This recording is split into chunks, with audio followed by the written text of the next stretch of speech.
Ngugi wa Thiong'o, currently Distinguished Professor of English and Comparative Literature at the University of California at Irvine, and director of its new International Center for Writing and Translation, is perhaps best known as the author of a number of acclaimed works of fiction.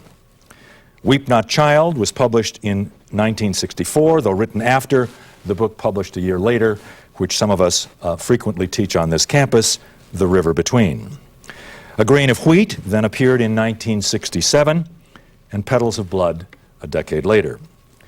Devil on the Cross, issued in 1980, was actually conceived and written 3 years earlier when Professor Ngugi was imprisoned without trial for a year because of the performance by peasants and workers of his play, I Will Marry When I Want. This latter text, the first of his works to be published in his own language of Kikuyu, might well have led to Professor Ngugi's death at the hands of the regime of Daniel Moi had Amnesty International not intervened and succeeded in securing his release. When it became evident that Professor Ngugi would be arrested again in 1982, he reluctantly left Kenya to take up residence in Great Britain, before moving eventually in 1989 to the United States, where he was to become a professor first for several years, I think it was 4, at Yale University, and then on to New York University for another 10.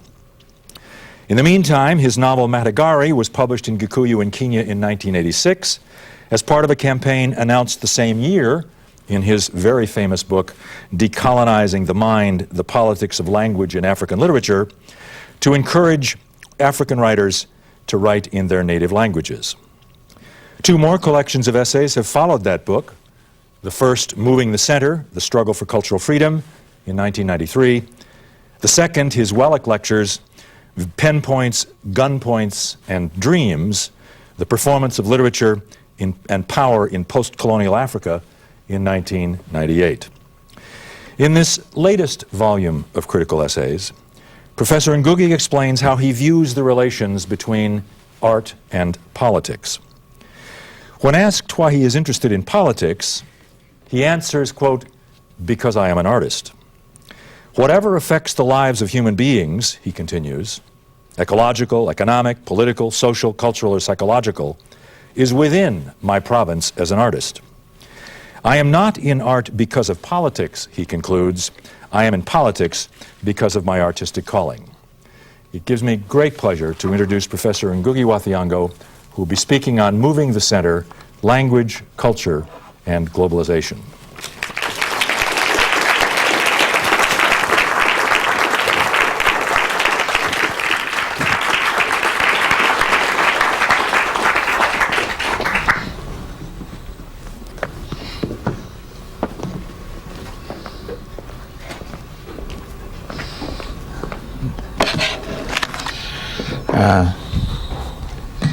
I'm walking awkwardly because I've just been, as part of modernity, I've been wired.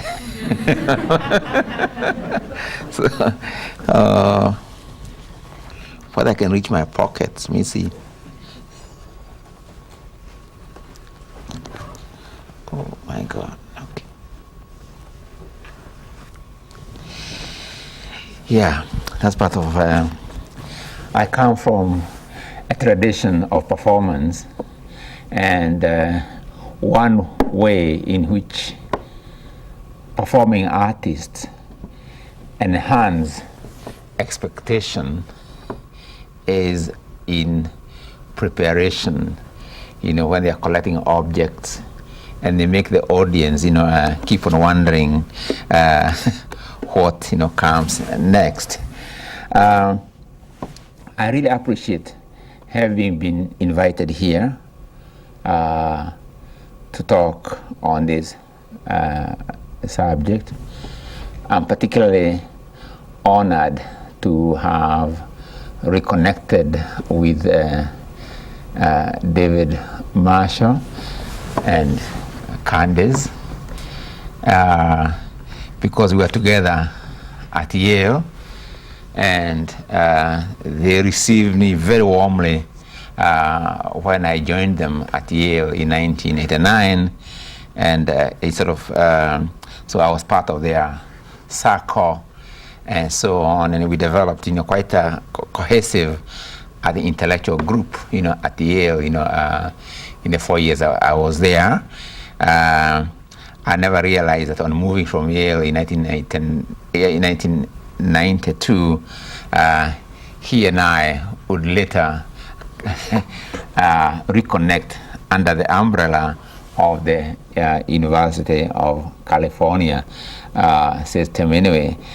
So I'm very glad to be here,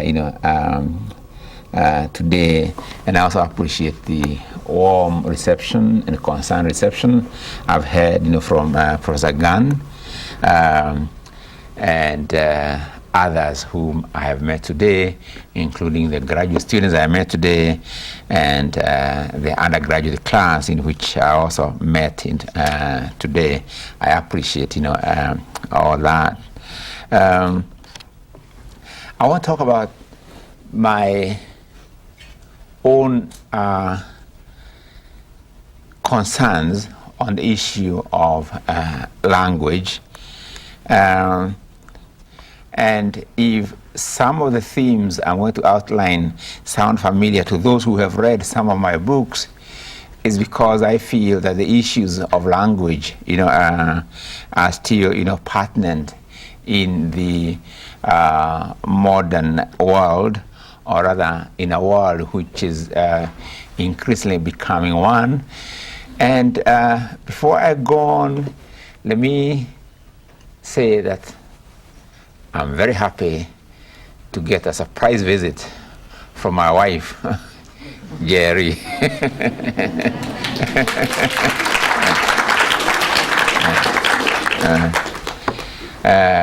My wife is also with me at University of California, Irvine, as the director of their faculty and staff program. And she was coming here to meet, I think, her counterparts. But she gave me a very dramatic surprise last night because I did not know that she was coming here. So I was in my hotel last night at 12 o'clock thinking, oh, I must go to sleep now, when I had a knock at the door, And I said, who is that? There's another knock at the door. Open the door, the screaming man was saying. And I said, no. I want to open the door. He said, please open the door. I said, no, who are you? Then when they knocked the door a third or fourth time, I rushed towards the telephone, to call the, the front desk to ask them what is all this about, When I heard someone saying my wife or Jerry, and then I said, but I've just spoken to her, and she's in Irvine. I know this. But of course, eventually, on opening the door, because I heard her voice, she was there, smiling beautifully, and she was a very welcome sight, I must say. Yeah. And that, in fact, leads me to my talk. That we live in a world of contradictions. Human technology and ingenuity have created an endless frontier in space, for instance, and nobody who saw the latest rover adventure on Mars, could fail not to be sort of mesmerized, by that, and the human and the possibilities, those adventures open for humankind, Nobody could have failed again to be mesmerized when a few years ago, they were talking about, the genome, project and so on, So this human technology and ingenuity have created an endless frontier in space and in genetics, creating possibilities of life even. And yet, human greed has decreed that there be poverty and diseases on earth. We have the means to save life, and yet we sit on heaps of weapons of global destruction, pointing an accusing finger at everybody else but ourselves. Poverty between and within nations is a weapon of mass destruction. Insecurity haunts the streets of even the most heavily armed nation in the world today. Prison population is the most rapidly growing sector in both the poorest and the wealthiest of nations. In fact, we live in a period when prisons, prostitution, joblessness, homelessness, are celebrated as part of modernity. What is be modern is for a nation to have a section of its population being homeless, or being jobless. In 1995, I brought out a book called Moving the Center, using the notion of moving the center in two basic senses: between and within nations. I was concerned that in the economic, political, and cultural map of the world, a handful of Western nations controlled over 80% of world resources, both human and natural. The rest of the world produces, and the West disposes. I saw the situation as creating a very unbalanced world, a very dangerous world, where the gap between the rich but a minority of nations and the poor but the majority of nations was widening at an alarming rate. My argument was that the wealthy of the few was dependent on the poverty of the many, and the situation was clearly untenable. The same was true of the gap between a minority of social classes who control and consume over 80% of the resources within a nation, and the majority of social classes within the same nation who scrape the bottom of the barrel. Unfortunately, what I was saying then is truer of the 21st century, where the two gaps have become increasingly wider. And this is the main character of globalization today. You go to Kenya, you go to South Africa, as I have been recently, you go to Europe, to Britain, for instance, you come here to America, Russia, or wherever you go today, and the same story over and over again, that the gap between the wealthy and the poor has increased at a great deal. Africa, for instance, has become poorer and poorer, and with the heavy burden of debt and debt servicing, Africa has become a net exporter of the very capital she needs for her development. Many of you don't know this, that when you're talking about debt servicing, it's not simply the question of the principal or the interest. It's not up and above those two. It's a question of what I call sometimes massaging, massaging services. You massage the debt, so to speak, and this brings in more returns than either the principal or the interest, combined. Capitalist fundamentalism, with its credo of privatization, and excommunication of any who may depart from that credo has brought havoc on an Africa not always well served by her governments, which more often than not, especially in the period between independence and the end of the Cold War, are just neo-colonial accomplices with this international capital.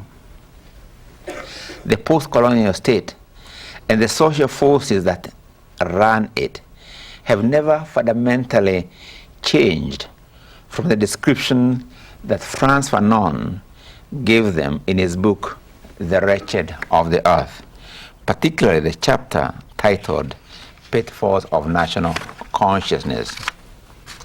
The chapter was and is brilliant in its description and anticipation of what happens in a post-colonial society.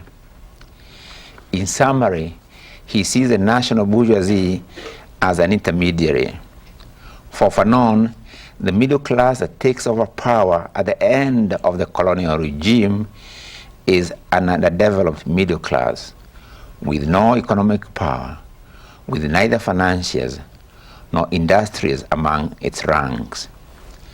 The national bourgeoisie, he continues, of underdeveloped countries is not in production, nor in invention, nor building, nor labor. It's completely canalized into activities of the intermediary type. Even in days when nationalization was a magic word, this class, according to Fanon, only nationalized and normalized the unfair advantages which are a legacy of the colonial period. Seen through its eyes, he continues, its mission has nothing to do with transforming the nation. It consists prosaically of being the transmission line between the nation and a capitalism rampant though camouflaged, which today puts on the mask of neocolonialism.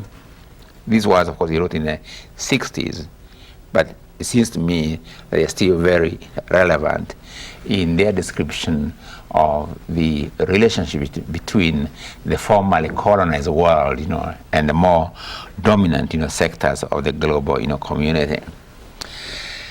The economic consequences are dire, and even more dire the political consequences, which with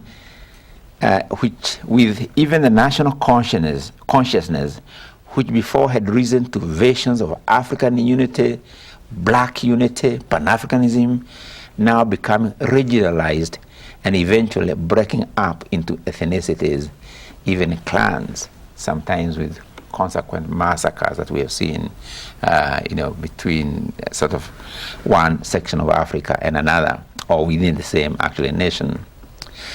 There is the birth of the one-party state, the birth of the supreme leader, and of course the inevitable military coups and dictatorships tolerated and in some cases initiated by the West in the era of the Cold War, that many analysts of Africa tend to emphasize either the agency of the development or chaos being the West, or the agency being entirely African, and fail, in fact, to connect, the two.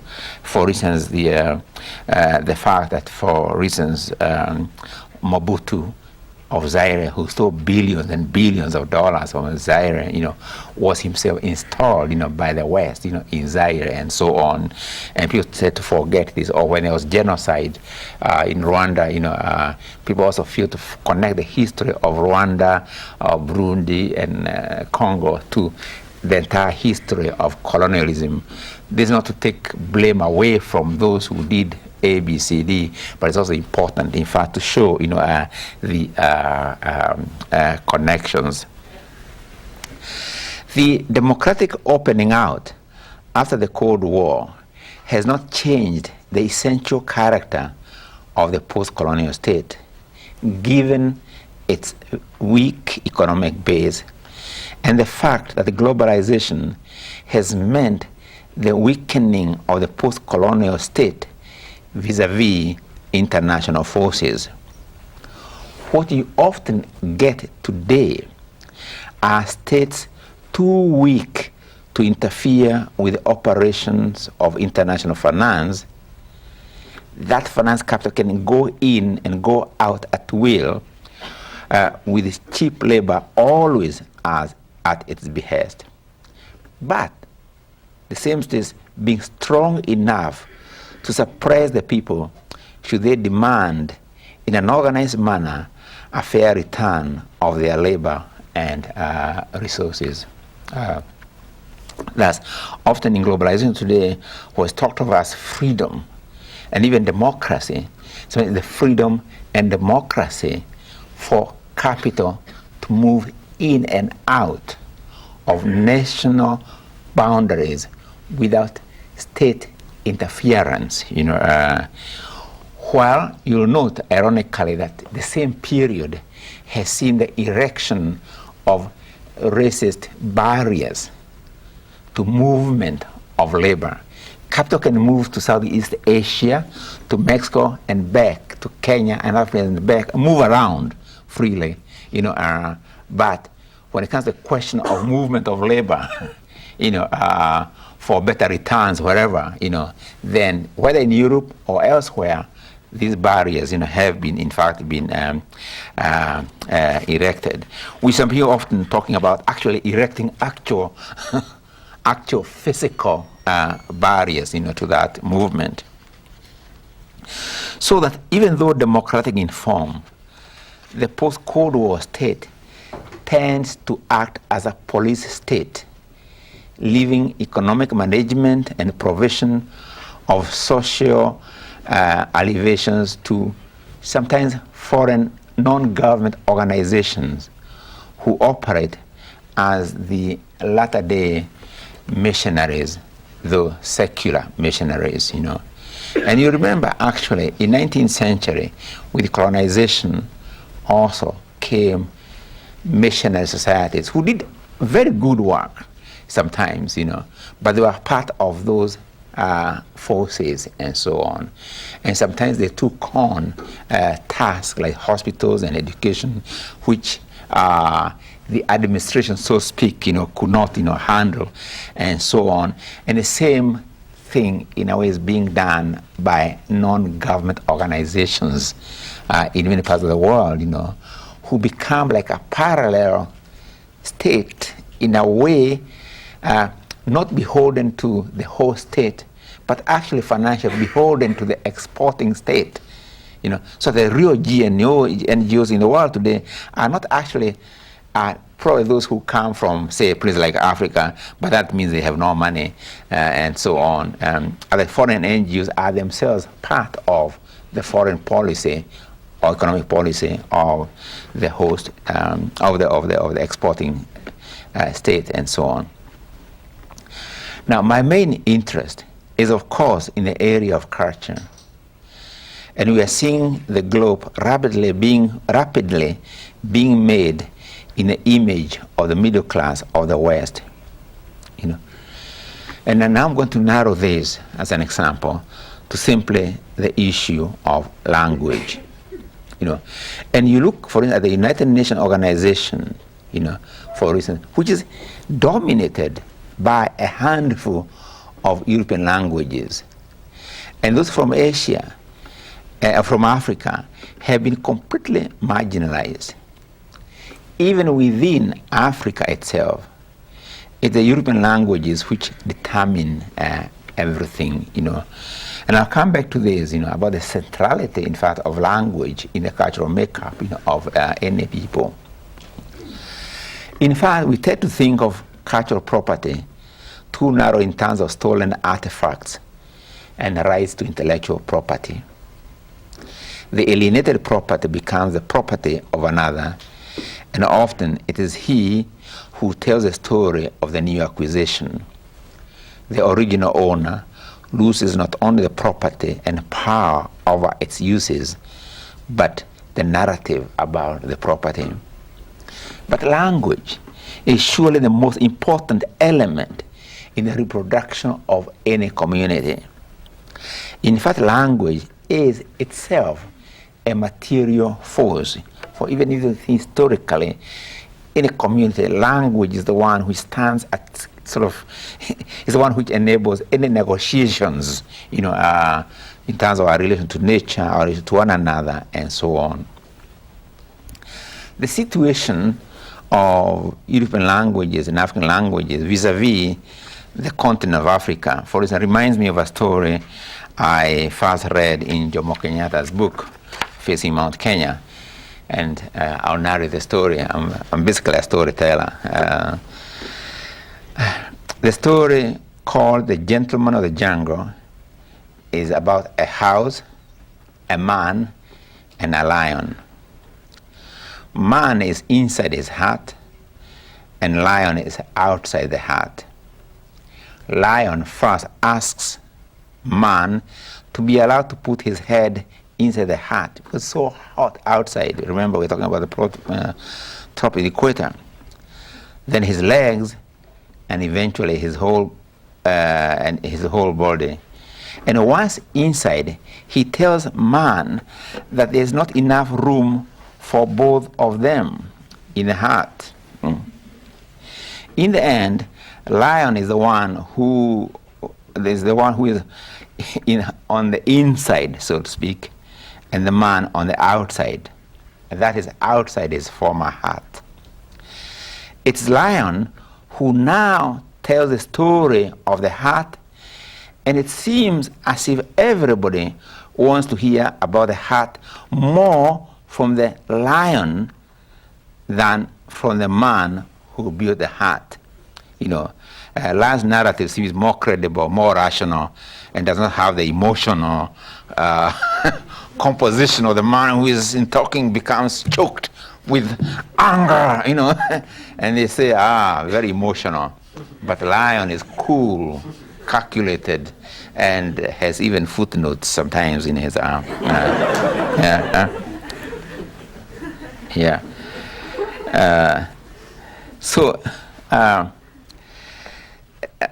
The European languages have become like that lion, and they often dictate the space of knowledge that used to be occupied by African languages. They own the homestead, otherwise called, African literature, for instance. And I want to talk a little bit about homestead because I think it's very, very important. Because a homestead is very important in all world communities. And we know a home, whatever it is not simply, it's not just a house. A house does not make, there's a difference between a house, and the concept of home, for instance. A home is the house, of course, and its total environment. The hedges, the trees, the cattle boma, the granaries, the yard, the shrines, and the activities that go on in all those spaces. The other aspect of a home is the way leading in and out of the homestead. I'm trying to do. Well, let me put it here.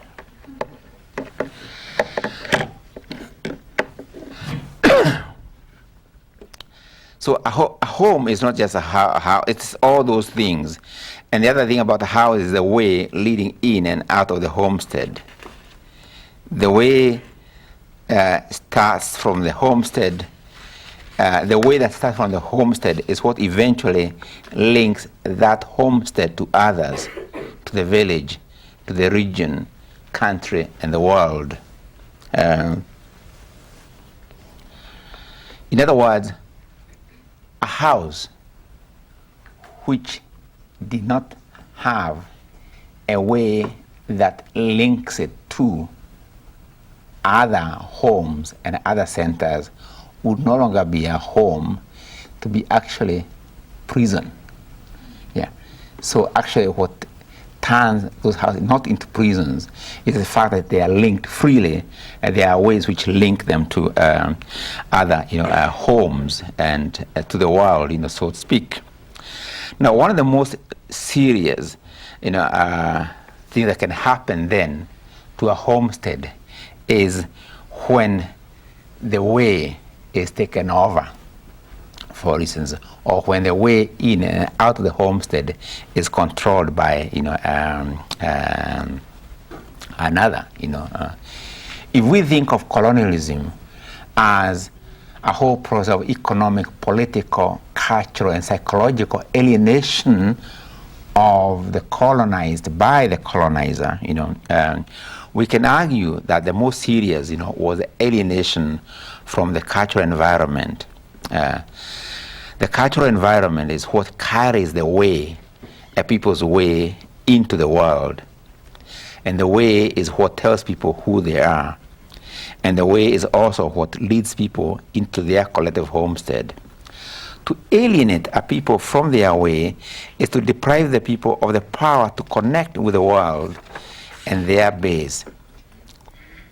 The way is carried by a language, But let me talk about the base, a little bit also, because the base is also very important, The way we look, our base, the position where I stand in relation to everything else is very important, is my base, So even now, as we are here in this particular hall, where we sit in relation to this environment, makes us see different things about this environment. In other words, the fact I'm standing before you, and I can see your faces, but I cannot see my face. I can see what's in front of me in the same way as you can see what is, in front of you, and so that where you stand gives a perspective from which to look at this room and so on. The other thing about the base is, is like, if you don't know your base, then you'll not be in a position to know where to go. For instance, again, we're in this hall, sitting. If you don't realize, for instance, you are sitting facing this way, for instance, and that the door, to this place behind you, if you don't know where it is, then you'll stand up and start walking towards the curtain and so on, on the same window with me. Or another example which I might give, if when I was coming here, I lost my way, say, to this place, and I know somebody who lost their telephone today, for instance. If you don't know where, if I was to call, say, David Marshall, because and say, David, I've lost my way to your place, he would ask me, my friend, it's okay, don't worry. We were together at Yale. I'm here for you, but tell me where you are. And I tell him, I don't know where I am. Then he would tell, but Professor, or my friend, just look around you. Describe anything around you. And I tell him, I'm not able to describe anything around me. But perhaps I can describe a few of the buildings where you are. If I don't know where I am in relation to my coming to this lecture today, there's nothing that David or any of his friends or all of you would have been able to do about helping me to find my way to this place, because you would not have known even where to start in locating me. Okay, so that base is very important, So the alienation from both the base, and the way is a very damaging thing, and it was part of the colonial process, But this way, what is important is that this way is carried in our case, by language, and we know how language is located in the entire economic, political, cultural, and psychological matrix of any society. Language is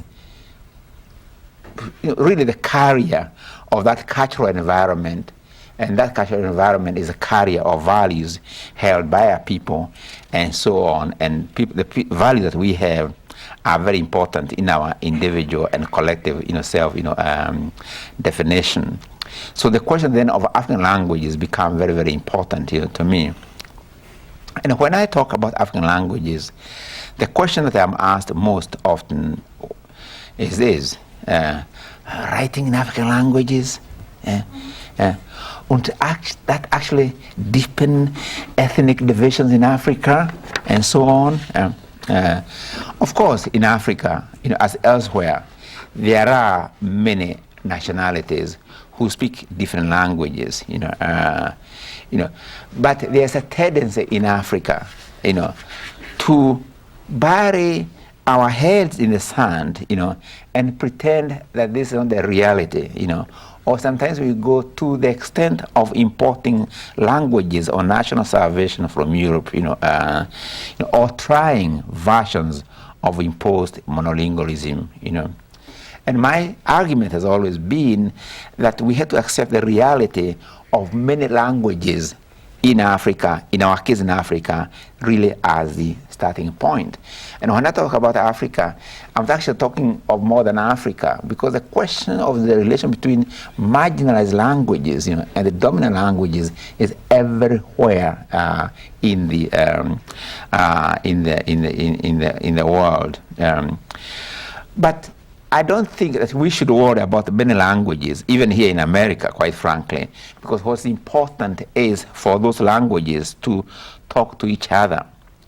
In the case of Africa, and in practical terms, this means, developing literatures and knowledges in these languages, at the same time encouraging translation of works into the different languages. In other words, in the New World Order, I see translation as playing a very, very important role in enabling cultures, to dialogue with, with each other. In the case of Africa, I envisage, for instance, a story written, say, in Tigrinya, being translated into Kiswahili, into Igbo, Yoruba, Zulu, and so on.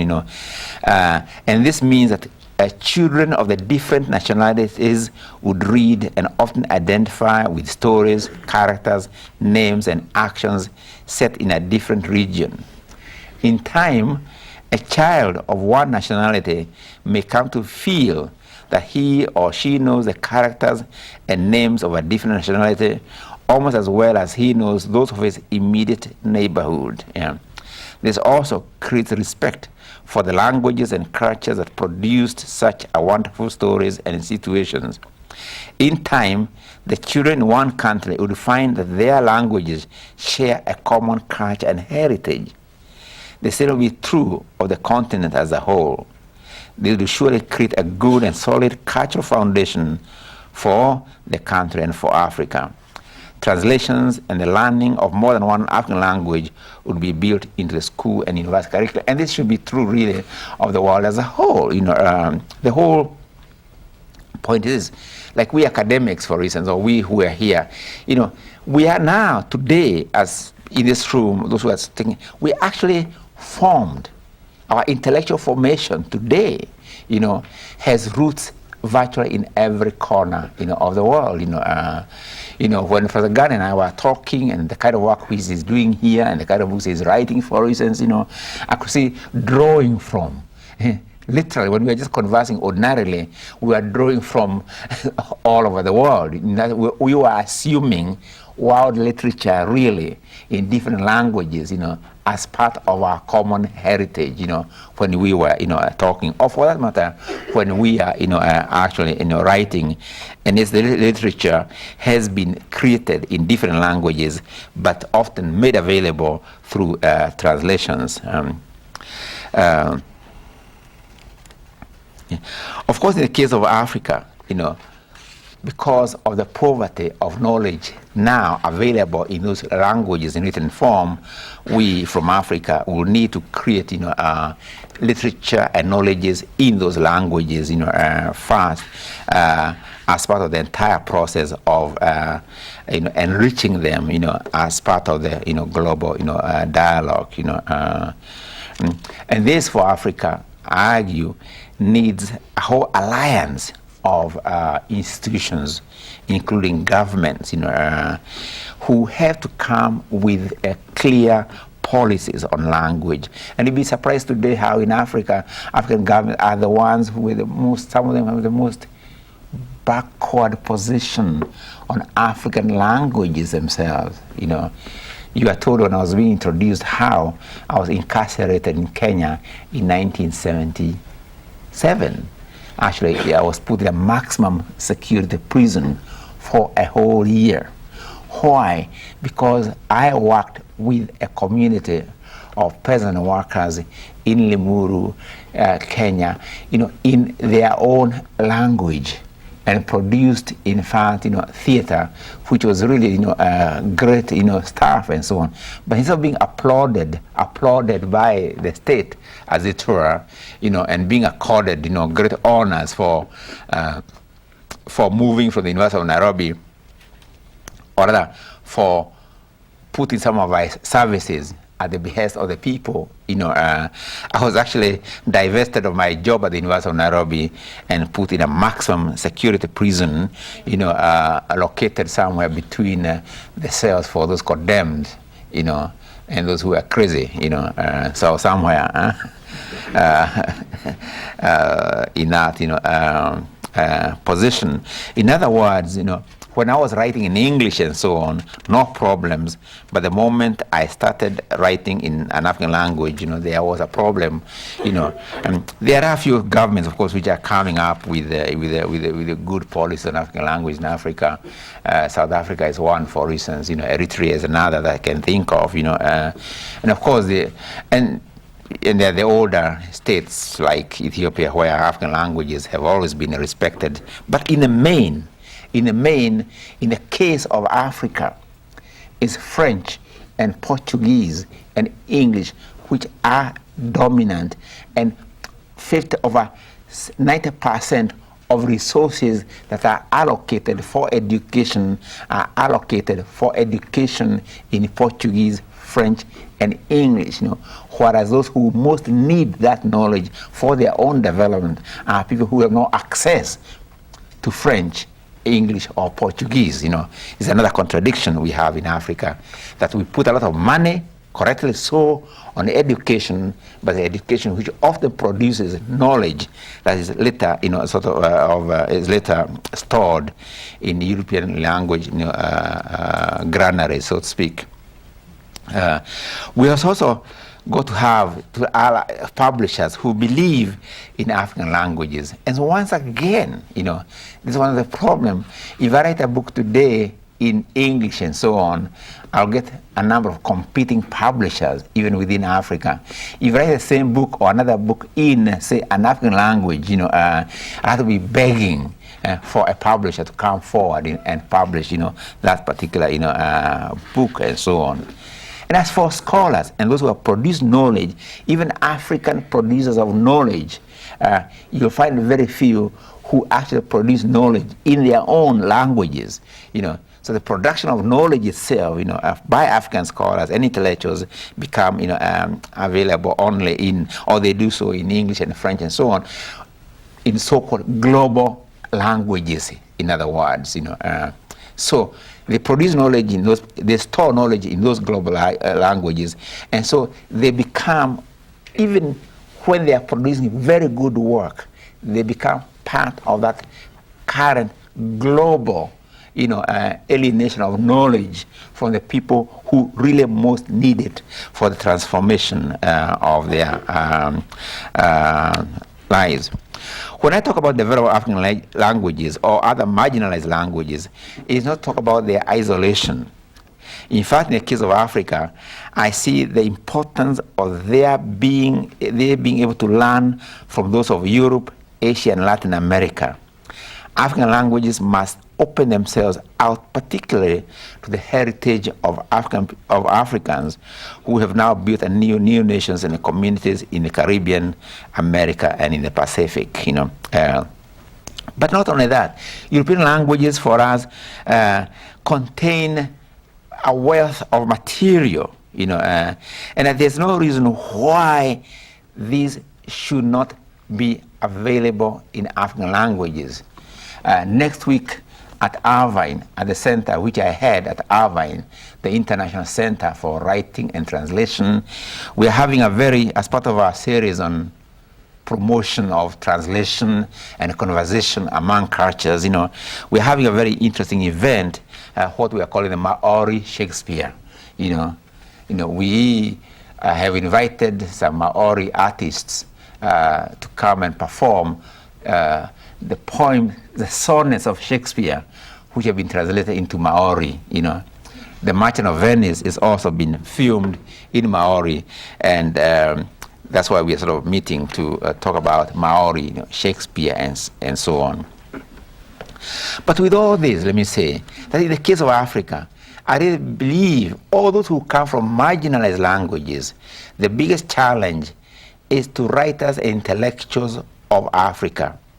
Because I believe, and I've said this in all my writings, that we have to do more for our languages and in our own languages what all other intellectuals have done for theirs by producing the best that can be written and thought. In the light of this, I just want to mention very, very briefly a very important conference which was held in Asmara, Eritrea, in January of the beginning of the millennium, in the year 2000. The conference was attended by many intellectuals who are actually involved, engaged, or who have thought about, the question of African languages in literature, scholarship, and publishing, and so on. And they came with what now is called the Asmara Declaration. And I just want to read a little briefly the introduction to that, declaration, where they talk about their gathering and what they had discussed and so on, and then they end up with this declaration. At this historic conference, we writers and scholars from all regions of Africa gathered in Asmara, Eritrea, declare that African languages must take on the duty, the responsibility, and the challenge of speaking for the continent. The declaration, which you can find on the internet, it's a culmination of many years of debate on the place of African languages in creating an African modernity and identity. It goes back to the 19th century in South Africa, for instance. There's been part of that debate. My own work, Decolonizing the Mind, Pen Points, Gun Points, and Dreams, where I discuss, or Writers in Politics, where I discuss the question of language and see it as crucial in an individual and a collective definition of the African, is clearly part of that, tradition. The tradition, of course, reaches its peak in the Asmara Declaration, but it'll soon, and it's becoming clear to me that it's impossible to discuss Africa, globalization, and modernities without raising the issue of languages. And you saw recently where in Europe they used to think of, they gloss over the fact, they talk, like in France, they used to think of France as dominated by just French language, or French and so on. But with the European Union, other languages began, in fact, to assert themselves, So it's a false image to even think of Europe as only having one or two languages, English and French. Within France, there are other languages which are marginalized. Northern Europe, for instance, we know the case of Ireland, for instance, we know the case of Spain, and others, but it's true, of most, all those places. So that because it is impossible, in fact, to discuss Africa, globalization, and modernities without raising the issue of languages, Of course, a number of studies are beginning to do that, and I think it is important. For many studies of development, fail to satisfy because of over-concentration on the economic and political problems and ignoring those of languages and culture. For a long time now, as I said at the beginning, I've been an advocate of moving the center from a handful of European languages to marginalized languages and then create conditions for a healthy dialogue among the languages of the earth. My concern, obviously, embraces the wholeness of a community, the economic, political, cultural, and psychic, for I see all these as the interrelated complexity we call human societies. I hope that my writings and even lectures like this can help in stimulating debate as part of the ongoing struggle for a global alliance of equal centers as against the current globalization that seems to mean the appropriation of all the other centers and their resources by one supercenter. So that I look forward to the day when the margin becomes the center and the center the margin in what I call a dance of continuous reciprocity, because both will be equidistant to the real human center.